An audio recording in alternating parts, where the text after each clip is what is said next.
రాష్ట్రంలో శాంతి భద్రతలు క్షీణిస్తున్నాయని బీఆర్ఎస్ నేత పెద్ది సుదర్శన్ రెడ్డి ఫైర్ అయ్యారు. హత్యలు నేరాలు పెరిగిపోయాయని విమర్శించారు.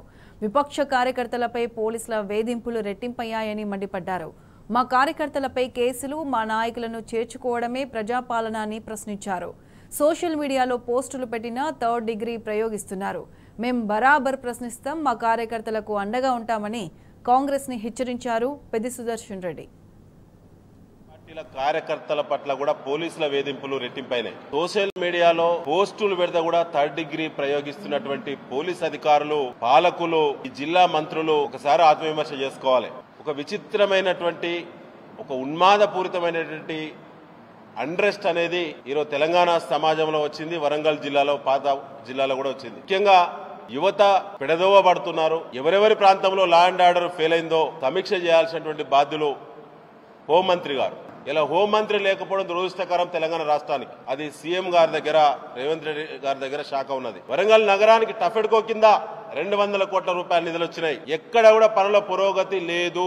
పైసా వచ్చిందా ఉమ్మడి వరంగల్ జిల్లా? కేవలం మా పార్టీ కార్యకర్తల పైన వేధింపులు, మా శాసనసభ్యులో లేదా మా ఎమ్మెల్సీలో చేరాలనేటువంటి ప్రత్యేకమైన ఆకర్షణ పథకాలు. ఇదేనా ప్రజాపాలన? ఏ గ్రామానికి ఏ హామీ అయితే ఇచ్చిందో ఆ హామీల పట్ల సోషల్ మీడియాలో కానీ, ప్రెస్ మీట్ల ద్వారా కానీ బరాబరి మా పార్టీ కార్యకర్తలు, మా అభిమానులు ఇక నుంచి ప్రశ్నల వర్షం కురిపిస్తాం. అక్కడ ఉమ్మడి వరంగల్ జిల్లా పార్టీ మొత్తం మా కార్యకర్తలకు అండగా రాత్రింబవలు లెక్క చేయకుండా మా కార్యకర్తలను కాపాడుతాం. గ్రామాలలో కొత్త కొత్త సమస్యలు తీసుకొస్తున్నారు కాంగ్రెస్ పార్టీ వాళ్ళు. అదేవిధంగా కొంతమంది ఎమ్మెల్యేలు ఇటీవల అన్నారు, అక్కడ బీకలేని వాళ్ళు ఇక్కడ బీకుతారా అని. ఇలా కుటుంబాలు చచ్చిపోతుంటే అధికార పార్టీ ఎమ్మెల్యేలు ఏం బీకుతున్నారు?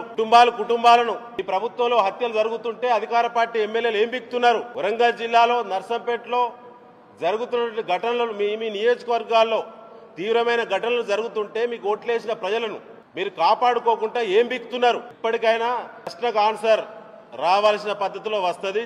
మాట్లాడే ముందు జాగ్రత్తగా మాట్లాడాలని చెప్పి బీఆర్ఎస్ పార్టీ హెచ్చరిస్తా ఉన్నది. ప్రతిపక్ష పాత్ర పోషిస్తున్నటువంటి బీఆర్ఎస్ మీద కాంగ్రెస్ పార్టీ చేసేటువంటి కుట్రల కోణాన్ని ఇక నుంచి 24 గంటలు వాచ్ డాగ్లా ఉండి కార్యకర్తలను కాపాడుకోవడంలో, క్రియాశీలకమైనటువంటి కార్యకర్తలను, ప్రభుత్వంపై తిరుగుబాటు చేసే ఆలోచనలు కార్యకర్తలను అన్ని విధాలా సహకరించి ముందుకు తీసుకెళ్లడంలో బీఆర్ఎస్ పార్టీ ముందుకు పోతుందని చెప్పి తెలియజేస్తూ ముగిస్తున్నాను. Thank you.